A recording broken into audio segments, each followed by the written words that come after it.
Hi friends, welcome back to NEET-PG Thrissur. Those who do not know me, I'm Dr. Benjamin. I'm a resident in oncology in JIPMER as well as a mentor at NEET-PG.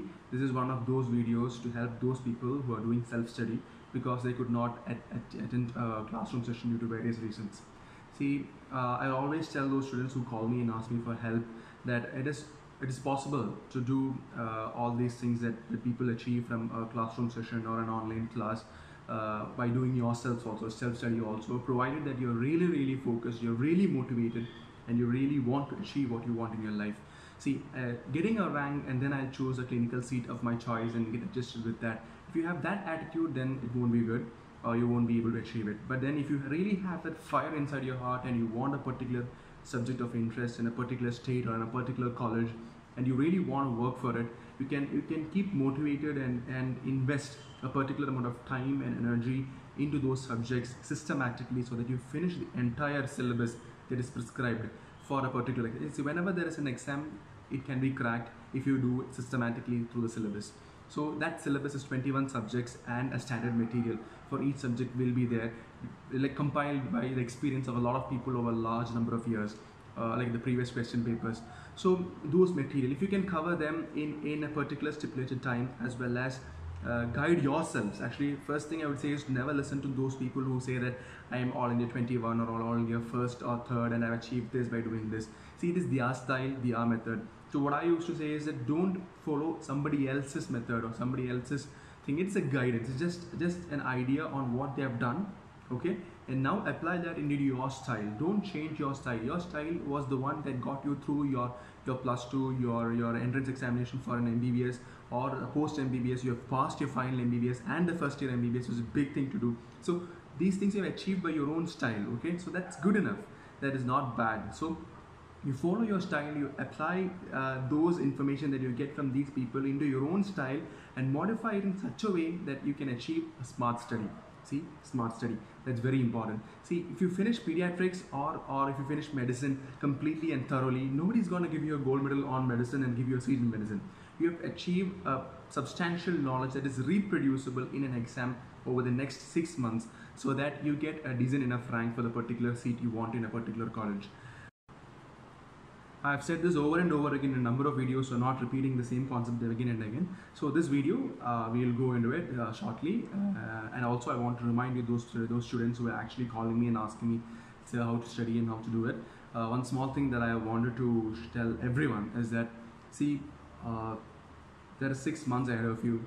It is not late to start again. Those people who had to work hard for getting their money or to provide for those people or your family or had some other personal reasons and you couldn't attend a particular class session, or don't feel disheartened. It's not late yet again. See, 6 months is there, 4 + 2 is a good idea. You spend 4 months studying all these subjects and 2 months revising, in which you can finish 2 revisions at least, 45 days for the first revision, 15 for the second revision, which will be a rapid one. And 4 months you study all the shorts, first year, second year and third year block, and then go into the major block. In the major block you can finish actually finish pediatrics and ONG. Don't try to finish medicine, surgery and PSM. It's very difficult. Only study those important areas and those hot topics that is consistently repeated all throughout the years, so that you will answer everything that everybody will be answering.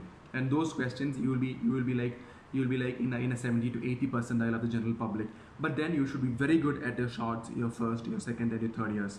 Okay, and also put a lot of effort into those high yielding subjects like patho, micro, pharma and biochemistry. In pharma and anatomy, I won't tell you to complete everything in the first year as well as the second year block, because pharmacology some people will be very good at, so you can finish it off.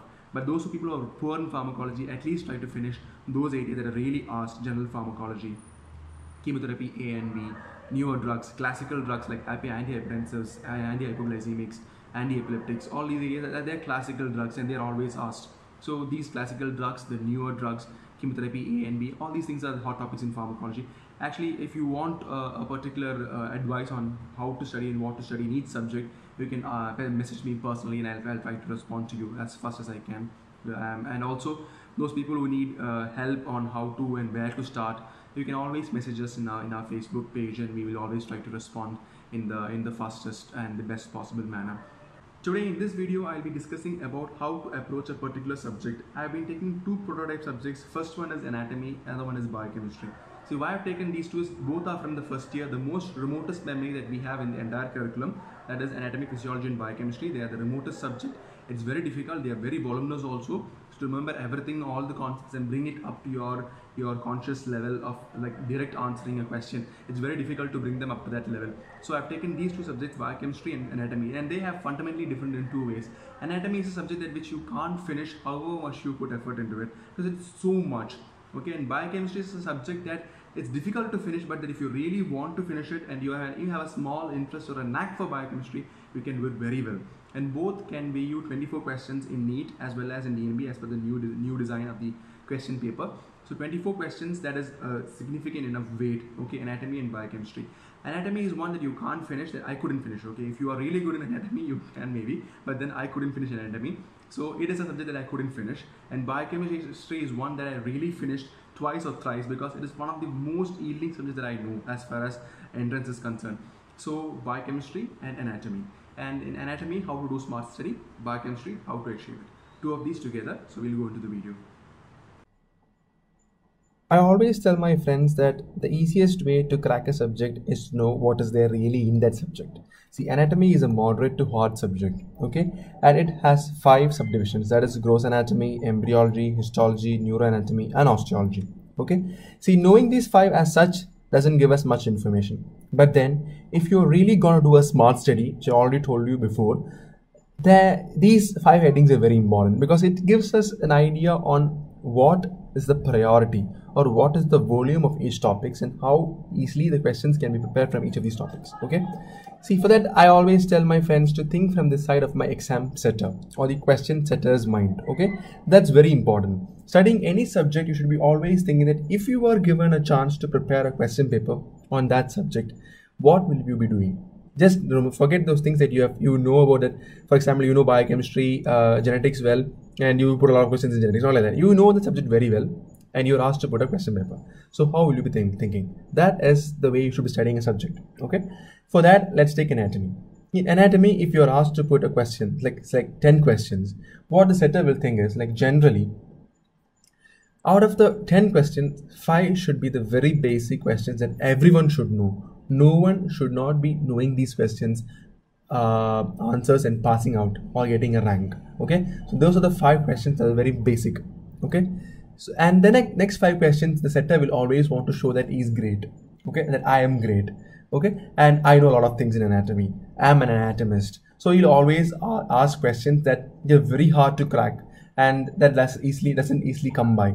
So learning these 2 different set of questions will be the crux of it. So just think that if you're an anatomist and you want to put a basic question, from where will you put it? Just think like that, okay? Every anatomist is going to spend 3 hours of his every day in a dissection hall teaching all his students, first MBBS students, gross anatomy. Okay, so generally whenever he thinks of basics, the basics will always for an anatomist comes from gross anatomy. So he'll be tended to ask you questions from gross anatomy. Okay, and then when an anatomist wants to show his knowledge of, okay, he goes into that area that is a little difficult to remember and little ambiguous. A lot of material is there, and we have never touched that area during our MBBS days. That is embryology.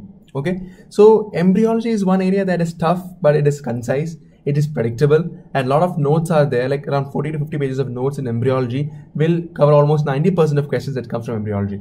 So even though embryology is a tough nut to crack, it has already been cracked by a lot of people for us. So if you read those notes, it is easy. But the anatomist doesn't know that, okay? So he'll be putting questions from embryology shows knowledge of. And another area that anatomist likes is neuroanatomy. He doesn't know much in neuroanatomy anything, but then he really knows to identify every structure. So and it's very easy to make an image-based question from a neuroanatomy. You just show a brain structure and ask you to name it, okay? That's very easy. So he tries to put an image-based question from neuroanatomy usually with an intent of marking one particular structure and naming it.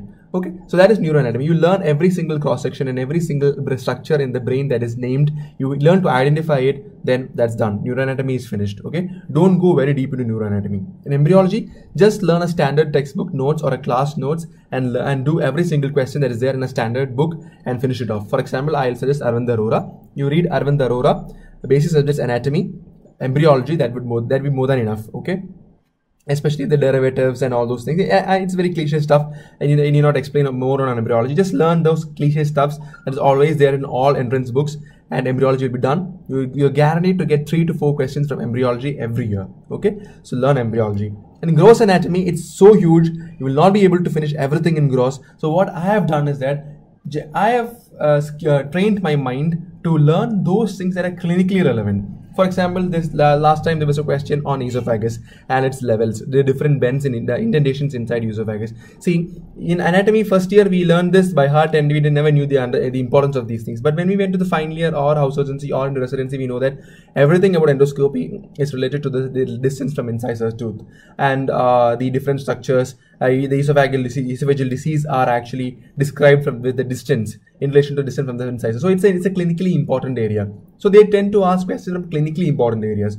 For example, esophagus, the levels, the neck lymph node levels, the triangles, the axillary lymph node levels, and the different clinical applications of gross anatomy will be the hot areas of questions. Okay, so what I have done is that I just learned all the nerves, that is the cranial nerve and how they exit and their course, radial nerve, ulnar nerve, median nerve, brachial plexus.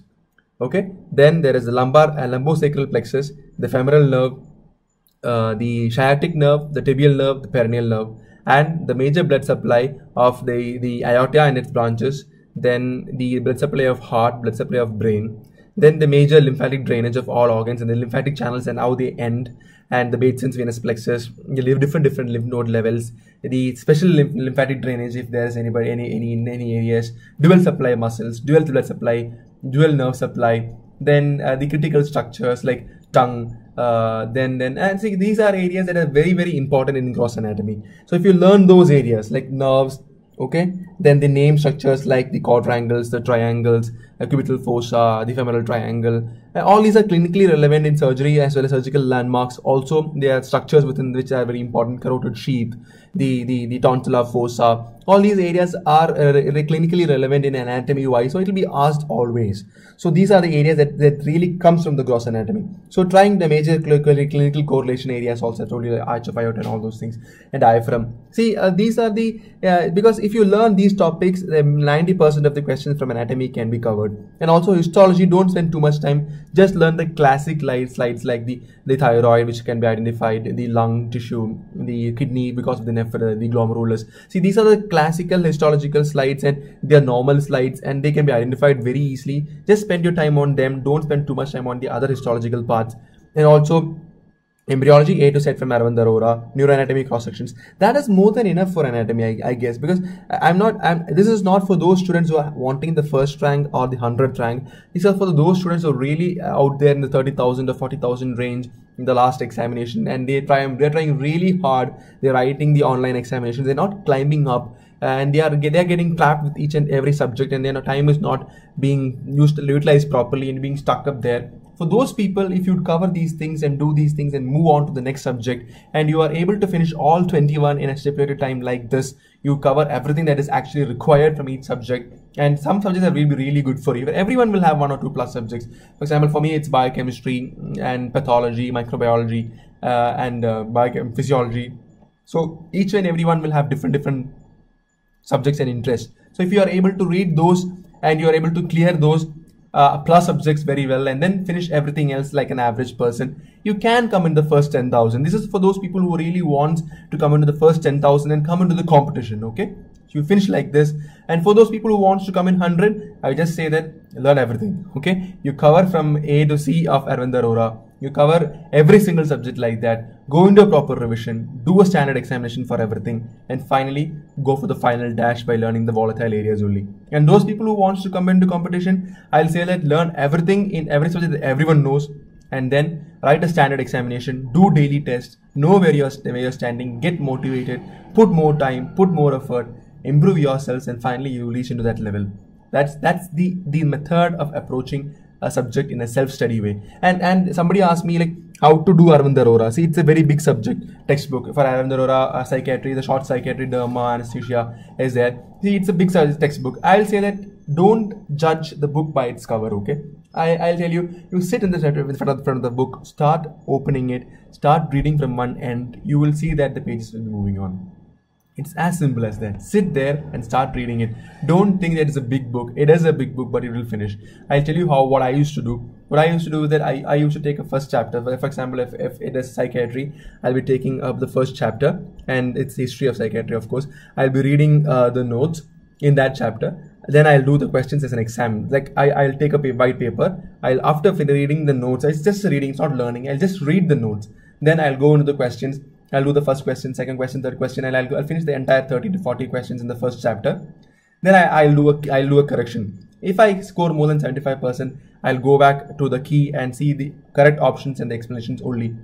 Then if I'm scoring from 50 to 75, what I'll do is I'll go back and read the notes once again, and then I'll just do the questions that I've gone wrong once again, and read the review and explanation. If I'm less than 50, I think it's a minor subject for me, and I'll just read every single topic in that subject, just like the hot areas, and close it up and keep it off.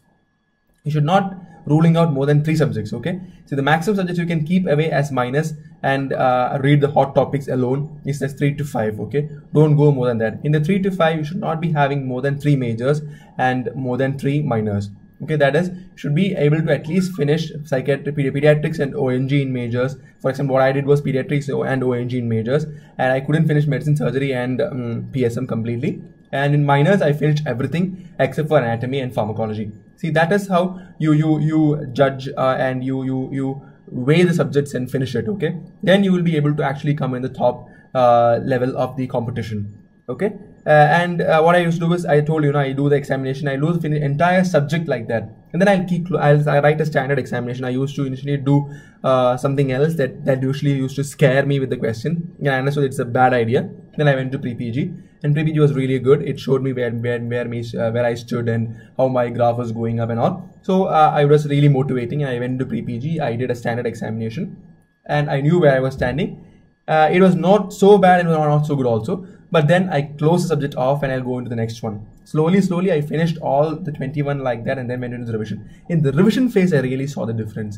I came up very rapidly, because see, everyone are doing it and everyone are learning. So you should be actually knowing what to do and why you're doing it and where you're doing it, how you're doing it.